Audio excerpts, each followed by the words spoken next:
ఒక special segment చేయబోతున్నాను. నార్మల్‌గా మనకి ఇంటర్నేషనల్ టీమ్స్‌లో వాళ్ళకి ర్యాంకింగ్స్ ఉంటాయి. Suppose India number 1, Australia number 2 అట్లా టాప్ 10 టీమ్స్‌కి ర్యాంకింగ్ ఉంటది. కానీ ఐపీఎల్‌లో ఇప్పటిదాకా ర్యాంకింగ్స్ అనేది లేదు. నేను ఒక స్పెషల్‌గా ట్రై చేద్దాం అనుకుంటున్నాను. ఈ ఇయర్ ఏ టీమ్ వాళ్ళ హోమ్ గ్రౌండ్‌లో ఎస్పెషల్లీ ఎలా ఫిట్ అయి ఉన్నారు, లాస్ట్ సీజన్‌లో వాళ్ళ హోమ్ గ్రౌండ్‌లో ఎలా పర్ఫామ్ చేశారు, ఇది ఆన్ పేపర్ టీమ్ ఎలా ఉంది దాన్ని బట్టి నేను ర్యాంకింగ్స్ ఇస్తున్నా. వాళ్ళ పర్ఫార్మెన్స్ కాదు last season, but on paper ఎలా ఉంది, ఎంత స్ట్రాంగ్గా ఉన్నారు, బ్యాటింగ్ ఎలా ఉంది, బౌలింగ్ ఎలా ఉంది, అన్నీ కూడా ఇవాల్యుయేట్ చేసి ఈ ర్యాంకింగ్ ఇవ్వబోతున్నాను. ఈరోజు 5 టీమ్స్ గురించి మాట్లాడతా, రేపు 5 టీమ్స్ గురించి మాట్లాడతా. సో డీటెయిల్డ్గా ఏ టీమ్ ఎంత స్ట్రాంగ్గా ఉందో నేను డిస్కస్ చేయబోతున్నా ఈ వీడియోలో.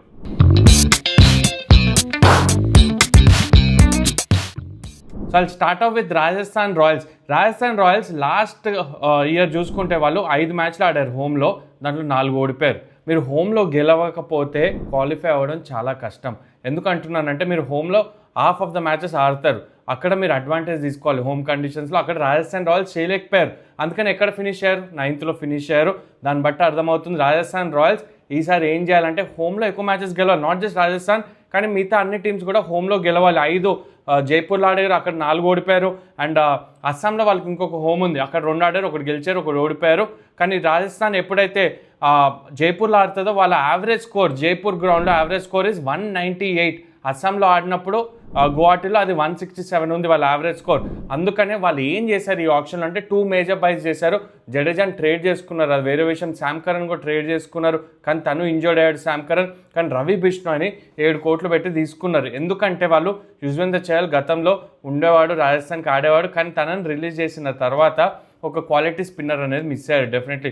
అందుకనే అక్కడ రవి బిష్ణోయ్ని తీసుకోవడం. ఎప్పుడైతే యావరేజ్ స్కోర్ 197 అని మాట్లాడుతున్నామో, ఎస్పెషల్లీ జైపూర్లో వాళ్ళ దగ్గర బ్యాటింగ్ డీసెంట్గానే ఉంది. వైభవ్ సూర్యవంశి, జైస్వాల్ వాళ్ళు స్టార్ట్ అందిస్తే 197 దాకా రీచ్ అయ్యే అవకాశం ఉంది. కానీ బౌలింగ్లో డిఫెండ్ చేసుకోవాలి కదా, అక్కడ డిఫెండ్ చేసుకోవడంలోనే కొంచెం తడబడుతుండే. అందుకనే రాజస్థాన్ రాయల్స్ 9th ఫినిష్ అయ్యారు లాస్ట్ సీజన్. మరి ఈసారి వాళ్ళ బ్యాటింగ్ టాప్ 5లో ఉంటుందా అంటే I don't think so. Top 5లో అయితే ఉండదు, బాటమ్ 5లో ఉంటుంది. బౌలింగ్ కూడా బాటమ్ 5లోనే పెడుతున్నారు ర్యాంక్ వైజ్లో చూసుకుంటే. అండ్ టీమ్ ర్యాంకింగ్ బాటంలో ఉంటుందని నా అభిప్రాయం. 10th పెడుతున్న వాళ్ళని ర్యాంకింగ్ రాజస్థాన్ రాయల్స్ని. ఆన్ పేపర్ గురించి చెప్తున్నాను, వాళ్ళ కాంబినేషన్ ఎట్లా ఉంది అన్నీ కూడా చూసి, శామ్ కరణ్ ఇంజరీ అవన్నీ కూడా గేమ్లోకి వస్తాయి కాబట్టి. సో నా అభిప్రాయం ప్రకారం 10th ఉంటారు రాజస్థాన్ రాయల్స్ ర్యాంకింగ్ విషయానికి వస్తే.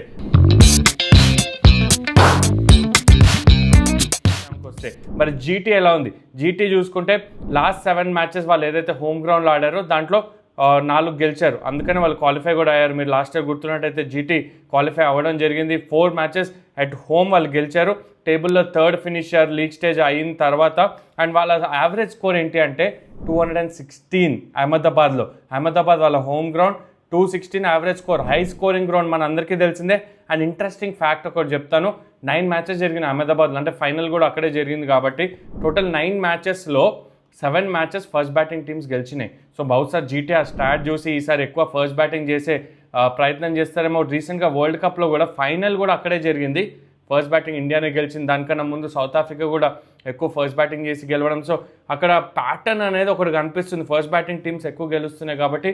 సో స్ట్రాటజీ అది పెట్టుకునే అవకాశం ఉంది. కానీ వాళ్ళు పెద్ద మిస్టేక్ ఏం చేశారంటే షర్ఫైన్ రూథర్ఫర్డ్ని ముంబై ఇండియన్స్కి ఇచ్చేశారు. అంటే మీ స్ట్రాంగ్ ప్లేయర్, స్ట్రాంగ్ ఫినిషర్ని అట్లా చేతిలో ఇచ్చేశారు అట్లా ముంబై ఇండియన్స్కి. హోల్డర్ని తీసుకున్నారు, కానీ ఎంతవరకు ఆ రిప్లేస్మెంట్ పనికి వస్తుంది జీటీకి అనేది చూడాలి. మరి 216 యావరేజ్ స్కోర్ అని మాట్లాడుతున్నాం అహ్మదాబాద్లో. వాళ్ళ బ్యాటింగ్ అది చేయగలుగుతారా? 216 సాధించగలుగుతారా? శుభ్మన్ గిల్, సాయి సుదర్శన్ వాళ్ళు లాస్ట్ ఇయర్ 900+ రన్స్ స్కోర్ చేశారు యాజ్ అ పేర్.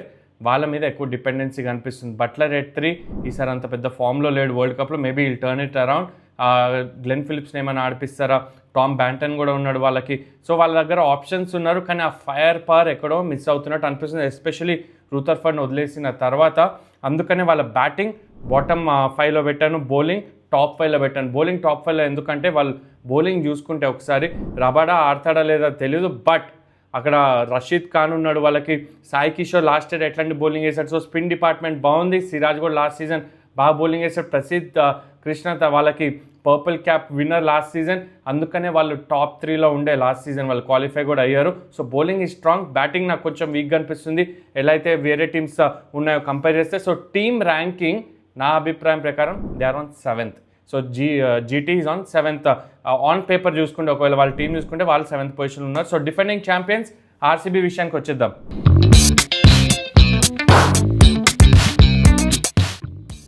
ఆర్సీబీ ఏంటి అంటే లాస్ట్ సీజన్ అవేలో బాగా ఆడారు, హోమ్లో అంత బాగా ఆడలేదు. మీరు చూసుకుంటే 5 మ్యాచెస్ చిన్నస్వామిలో ఆడారు, 2 గెలిచారు, ఒకటి వాష్అవుట్ అయింది. ఒక మ్యాచ్ ఏదైతే ఐపీఎల్ ఆగిపోయిన తర్వాత కొన్ని వెన్యూస్లోనే జరిపారో అప్పుడు అది కూడా బయట ఆడాల్సి వచ్చింది, అది కూడా గెలిచారు. అండ్ వాళ్ళు ఎప్పుడైతే బయట ఆడారో వాళ్ళ రికార్డ్ బాగుంది, అందుకనే వాళ్ళు క్వాలిఫైయర్ టాప్ 2లో సెకండ్ ఫినిషర్ లీగ్ స్టేజ్లో చూస్తే అక్కడ నుంచి ఛాంపియన్షిప్ కూడా గెలిచారు. కాబట్టి సో హోమ్ రికార్డ్ అనేది కొంచెం కరెక్ట్ చేసుకోవాలి ఆర్సీబీ. మరి అక్కడ చిన్నస్వామి స్టేడియంలో గ్రౌండ్ చిన్నదే అందరికీ తెలిసిందే, కానీ యావరేజ్ స్కోర్ ఇస్ జస్ట్ 169. ఎందుకంటే లాస్ట్ సీజన్ మనం ఏం చూసామంటే ఎక్స్ట్రా బౌన్స్ అనేది చూసాం పిచ్ నుండి. హేజిల్వుడ్ చాలా చక్కగా వేసాడు, కానీ వేరే బౌలర్స్ డీసెంట్గా వేశారు. బ్యాటింగ్ కొంచెం స్ట్రగుల్ అయింది అట్ హోమ్, అందుకని మనం చూసాం కేఎల్ రాహుల్ ఎట్లయితే చేసి ఆ కాంతారా సెలబ్రేషన్ అవన్నీ చేయడం కూడా చూసాం. కాబట్టి ఆర్సీబీ హోమ్ రికార్డ్ బెటర్ చేసుకోవాలి. నాట్ ఎవ్రీ ఇయర్ మీరు అవే వెళ్ళి అట్లా డామినేట్ చేస్తారు, హోమ్లో డామినేట్ చేస్తే కొంచెం రిలీఫ్ ఉంటుంది. 7 మ్యాచెస్లో మీరు 5 మ్యాచెస్ గెలిచి అవేలో 7లో 3 గెలిచినా కూడా మీరు క్వాలిఫై అయ్యే ఛాన్సెస్ ఎక్కువ ఉంటుంది. కాబట్టి సో హోమ్ రికార్డ్. అండ్ ఆ 5 మ్యాచెస్లో కూడా సెకండ్ బ్యాటింగ్ 3 wins. డ్యూ ఒక ఫ్యాక్టర్, చిన్న గ్రౌండ్ ఒక ఫ్యాక్టర్, అండ్ వికెట్ కొంచెం సెట్ అయిపోతుంది. ఇప్పుడు కూడా చూసుకుంటే 1 year నుంచి ఆ గ్రౌండ్లో ఒక మ్యాచ్ కూడా జరగలేదు. ఆ కాంట్రవర్సీ అయిన తర్వాత ఈవెన్ డొమెస్టిక్ మ్యాచెస్ కూడా జరిపలేదు. కాబట్టి ఫ్రెష్ వికెట్ ఉంటుంది. టాస్ గెలిచిన టీంకి చాలా పెద్ద అడ్వాంటేజ్ ఉండబోతుంది ఆన్ 20th, ఇది గుర్తుంచుకోండి. అండ్ ఆప్షన్లో వాళ్ళు ఏం చేశారంటే రిప్లేస్మెంట్ ప్లేయర్స్ తీసుకున్నారు. ఇప్పుడు జాష్ హేజల్వుడ్ అవైలబుల్ ఉంటాడా లేదా అని చెప్పి జేకబ్ డఫిన్ తీసుకున్నారు. యష్ దయాల్ అవైలబుల్ ఉంటాడా లేదా అని అక్కడ మంగేష్ తీసుకున్నారు. ఇప్పుడు Yash Dayal is out of the tournament. RCB అదైతే డిసైడ్ అయిపోయింది, మంగేష్ యాదవ్ని తీసుకోవడం జరిగింది. And Padikkal last year injure అయ్యాడు, మరి అట్లాంటి కన్సర్న్ ఏమైనా ఉంటుందా ఏమో అని వెంకటేష్ అయ్యన్ తీసుకున్నారు. ఇది మేజర్ బైస్ చేశారు. విహాన్ మల్హోత్రా అని, ఇంకా ఒక ఆఫ్ స్పిన్నర్ కనిష్ చౌహాన్ అని అండర్-19 పిల్లల్ని తీసుకున్నారు. ఇండియా ఆడిన ఆ విన్నింగ్ టీం వాళ్ళని తీసుకోవడం జరిగింది. సో కొన్ని చేంజెస్ అయితే చేసుకున్నారు. మరి హోమ్లో వాళ్ళు బెటర్ చేసుకోవాల్సిన అవసరం అయితే ఉంది. బౌలింగ్ ఎస్పెషల్లీ వాళ్ళు మంచిగా చేస్తే, లాస్ట్ సీజన్ లాగా చేస్తే, బ్యాటింగ్ దాంతో సపోర్ట్ చేస్తే అది చేసుకుంటారు. మరి బ్యాటింగ్ అయితే టాప్ 5, బౌలింగ్ కూడా టాప్ 5. ఎందుకంటే లాస్ట్ ఇయర్ ఛాంపియన్స్ బౌలింగ్ మెరుగుపరుచుకున్నారు. ఇంకా హేజిల్వుడ్ ఇంజూర్ అయినా జేకబ్ డఫీ ఉన్నాడు, భువనేశ్వర్ కుమార్ ఉన్నాడు, ఇద్దరు స్పిన్నర్స్ కూడా చాలా బాగా వేశారు లాస్ట్ ఇయర్, సుయాష్ ఇంకా Krunal. So I have no doubts మరొకసారి వాళ్ళు బాగానే పర్ఫామ్ చేస్తారు. మరి టీమ్ ర్యాంకింగ్ వచ్చేసరికి ఛాంపియన్స్ అయినా కూడా నేను 3rd పెడుతున్నాను వాళ్ళని. ఆన్ పేపర్ విషయానికి వస్తే కొన్ని ఇంజరీస్ అటు ఇటు ఉన్నాయి కాబట్టి సో 3rd పొజిషన్ అయితే ఇచ్చాను ఆర్సీబీకి. నెక్స్ట్ విజిల్ పోడు, సిఎస్కే 5 times ఛాంపియన్.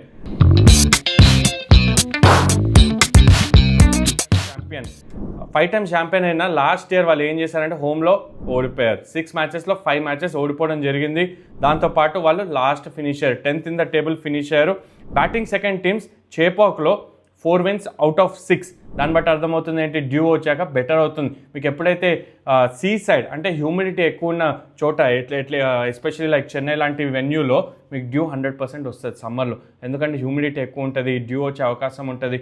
అందుకనే టాస్ గెలిచిన టీమ్స్ బౌలింగ్ చేస్తాయి. అండ్ యావరేజ్ స్కోర్ చూసుకుంటే లీస్ట్ ఇన్ ద టోర్నమెంట్ 164.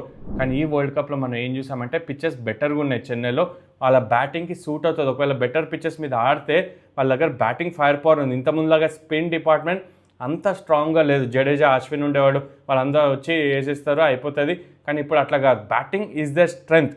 అందుకనే చూస్తే ఆప్షన్లో ఆర్ దానికన్నా ముందు కూడా లాస్ట్ ఇయర్ ఇంజరీ రిప్లేస్మెంట్స్లో వాళ్ళు తీసుకున్న ప్లేయర్స్ ఆయుష్ మాత్రే కానీ, Dewald Brevis, Urvil Patel replacement ప్లేయర్స్కి వచ్చారు. ఈసారి కార్తిక్ శర్మ ఇంకా ప్రశాంత్ వీర్ని తీసుకున్నారు. సో వాళ్ళు బ్యాటింగ్ ఫైర్ పవర్ని పెట్టుకున్నారు. ఈసారి సర్ఫరాజ్ ఖాన్ కూడా యాడ్ అయ్యాడు. సో వాళ్ళ దగ్గర ఇనఫ్ బ్యాటింగ్ ఉంది. Sanju Samson trade is the biggest plus వాళ్ళకి. బ్యాటింగ్లో ఆ ఓపెనింగ్ ఫైర్ పవర్ అనేది అందిస్తాడు కాబట్టి సో బ్యాటింగ్ డెఫినెట్లీ టాప్ 5, డౌటే లేదు. బౌలింగ్లో బాటమ్ 5 బెటర్. ఎందుకంటే Nathan Ellis is a big miss. తను back of the hand slow run వేస్తాడు, డెత్ ఓవర్ స్పెషలిస్ట్, అది మిస్ అవుతారు. కాబట్టి అదొక్క స్పాటే కొంచెం తేడాగా అనిపిస్తుంది సిఎస్కే, అందుకనే బాటమ్ 5లో పెట్టాను. మరి వాళ్ళ టీమ్ ర్యాంకింగ్ ఏంటి సిఎస్కే అంటే 4th ఆర్సీబీ, తర్వాత సిఎస్కే పెట్టడం జరిగింది.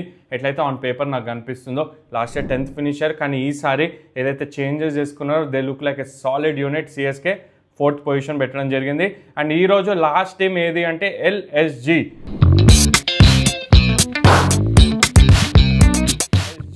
Lucknow super Giants last year 7 మ్యాచెస్లో 5 losses home గ్రౌండ్లో చూస్తే లక్నోలో. అండ్ టేబుల్లో వాళ్ళు ఫినిష్ అయింది 7th పొజిషన్. రిషబ్ పంత్ మీద ప్రెషర్ ఉండే, రన్స్ స్కోర్ చేసేది. లాస్ట్ మ్యాచ్ ఆఫ్ ద టోర్నమెంట్లో సెంచరీ స్కోర్ చేశాడు. యావరేజ్ స్కోర్ వచ్చేసరికి 193. లక్నో మంచి బ్యాటింగ్ పిచ్కి అయితే మారిపోయింది. 6 out of 8 గేమ్స్ చేజింగ్లోనే గెలిచారు. 6 టీమ్స్ ఏదైతే చేజ్ చేశారో వాళ్ళు గెలవడం జరిగింది హోమ్ గ్రౌండ్లో.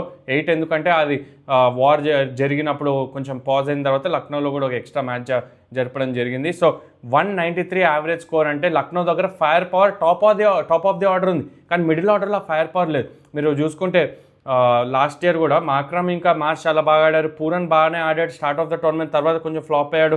రిషబ్ పంత్ మొత్తం కూడా ఫ్లాప్ అయ్యాడు. లాస్ట్ మ్యాచ్ ఒకటే స్కోర్ చేశాడు. దాని తర్వాత ఇన్ఎక్స్పీరియన్స్ కనిపించింది. మరి సార్ జాష్ ఇంగ్లీష్ని తీసుకున్నారు. తను ఎన్ని మ్యాచెస్ అవైలబుల్ ఉంటాడా లేదా? ముకుల్ చౌదరి అని ఒక ప్లేయర్ ఉన్నాడు. నేను వీడియోస్ చూసా కొన్ని, లక్నో సూపర్ జైంట్స్ పోస్ట్ చేసిన వీడియోస్. అద్భుతంగా ఆడుతున్నాడు. మరి తను ఫైర్ అవుతాడా? ఆడిపిస్తారా? ఫస్ట్ ఆడిపించినప్పుడు ఫైర్ అవుతాడా? అబ్దుల్ సమాద్, ఆయుష్ బందని ఉన్నారు కానీ ఫైర్ అవ్వట్లేదు కన్సిస్టెంట్గా. బౌలింగ్ కూడా ఇంజరీ ప్రోన్ బౌలింగ్. మీరు ఆ బౌలింగ్ లైనప్ చూసుకుంటే ఆవేష్ ఖాన్ ఇంజరీ నుంచి వస్తున్నాడు, అండ్ మోసిన్ ఖాన్ తను కూడా ఇంజరీ నుంచి వస్తున్నాడు. మన ఫాస్ట్ బౌలర్ మయాంక్ ఎవరైతే ఉన్నాడో తను కూడా ఇంజరీ నుంచే వస్తున్నాడు. అండ్ షమి తన ఏజ్ తన సైడ్లో లేదు, ఎన్ని మ్యాచెస్ ఇవ్వగలుగుతాడో తెలియదు. సో అందరూ కూడా ఇంజరీ ప్రోన్ బౌలర్స్ ఉన్నారు కాబట్టి కొంచెం షేకీగా అనిపిస్తుంది. బౌలింగ్ అయితే అద్భుతంగా ఉంది. దిగ్వేష్ రాతి సంతకాలు పెట్టే దిగ్వేష్ రాతి ఉన్నాడు.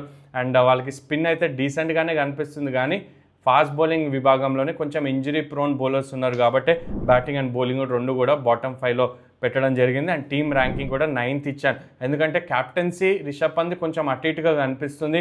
టీం కూడా సెటిల్డ్గా లేదు, ఓనర్ నుండి ప్రెషర్ కనిపిస్తుంది. అందుకనే వాళ్ళు స్ట్రగుల్ అవుతున్నారు. ఎల్ఎస్జీ ఆ కేఎల్ రాహుల్ని వదిలేయడం కొంచెం పెద్ద మిస్టేక్ లాగా అనిపిస్తుంది. అంత కాన్ఫిడెన్స్ సైడ్ లాగా అయితే కనిపించలేదు. ఆన్ పేపర్ 9th పెట్టడం జరిగింది నా ఒపీనియన్ ప్రకారం. బట్ ఓవరాల్గా పేపర్లో అయితే మ్యాచెస్ గెలవరు. మనకు తెలిసిందే పేపర్లో ఎట్లున్నా కూడా ఆన్ ద డే ఏ టీంనైనా ఓడించగలుగుతారు. అది ఎల్ఎస్జీ అయినా ఆర్ఆర్ అయినా ఏ టీం అయినా కూడా on the day they can be a beast.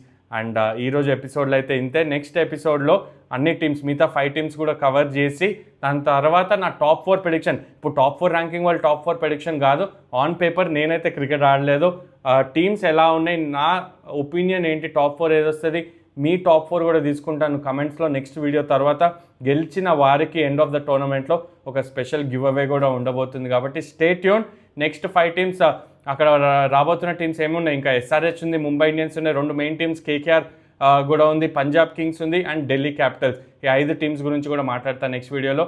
Stay tune and keep watching.